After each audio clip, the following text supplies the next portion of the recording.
अस्सलाम वालेकुम everyone, welcome back. आज जो है हम डिस्कस करेंगे नेस्ट की एडमिशन टेस्ट के बारे में कि नेस्ट की एडमिशन टेस्ट में कौन से सब्जेक्ट्स होते हैं और हर सब्जेक्ट में से कितने क्वेश्चन आते हैं और क्वेश्चन की जो डिफ़िकल्टी लेवल है वो क्या होती है।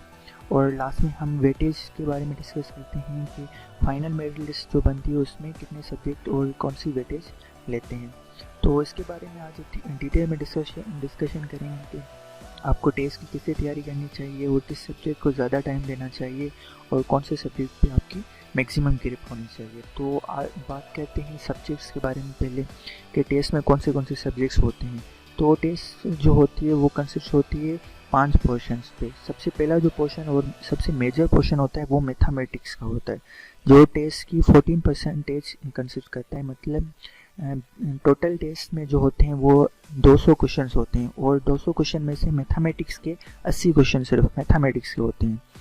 तो मैथमेटिक्स का जो टेस्ट में है वो एक बड़ा पोर्शन होता है। तो आपको सबसे पहले जो है मैथमेटिक्स में एक अच्छी खासी ग्रिप होनी चाहिए और मैथ में आपको अच्छी मार्क्स हासिल करनी चाहिए ताकि आपकी जो वेटेज है वो अच्छी बन सके। उसके बाद जो है सेकंड पोर्शन होता है वो है फिज़िक्स का, जो कि टेस्ट के 30% होता है और 60 क्वेश्चन जो होते हैं वो फिज़िक्स से होते हैं।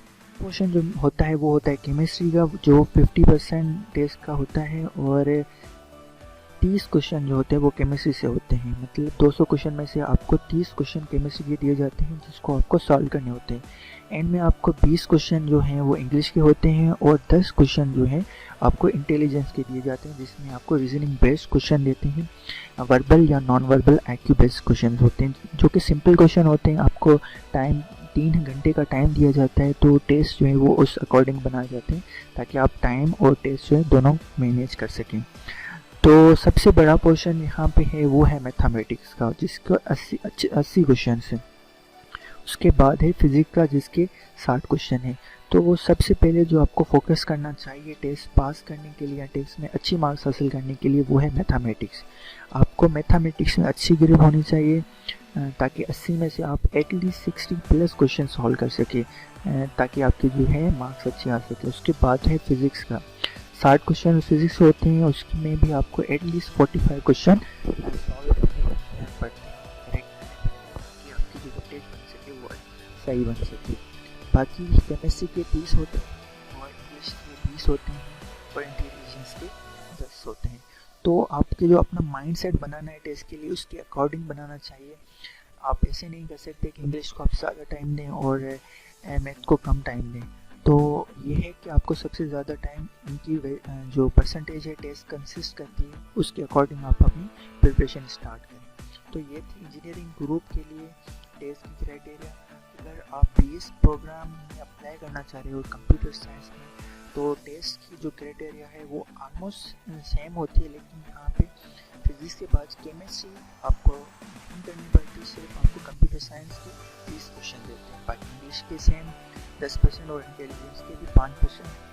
मैथमेटिक्स और फिजिक्स की भी सेम परसेंटेज होती है, सिर्फ आपका जो पोर्शन चेंज होता है वो केमिस्ट्री का, यहाँ पे केमिस्ट्री की जगह आपका कंप्यूटर साइंस का आ जाता है। उसके बाद अगर बायोटेक्नोलॉजी आप अप्लाई करना चाह रहे हो तो आपको ये है कि आपको यहाँ पे मैथमेटिक्स देना पड़ती है टेस्ट और आपको सिंपली बायोलॉजी की 40% जो है वो टेस्ट होती है और आपको बायोलॉजी के 80 क्वेश्चन जो है फेस करना है। उसके बाद कंप्यूटर साइंस और फिर मेडिकल स्टूडेंट्स उसकी अलग क्राइटेरिया है, यहाँ पे आप उनको विजिट कर सकते हो। उसके बाद BBA की है और डिफरेंट जो है प्रोग्राम्स की आप देख सकते हो, मैथमेटिक्स की, फिजिक्स की, केमिस्ट्री की, ये आप सारी चीज़ें यहाँ पे खुद भी विजिट कर सकते हो। जो मेजर क्वेश्चन था वो मैंने आपको क्लियरली बता दिया है कि इनकी टेस्ट किस किस पोर्शन पे कंसिस्ट करती है और किस पोर्शन में से कितने क्वेश्चन आते हैं।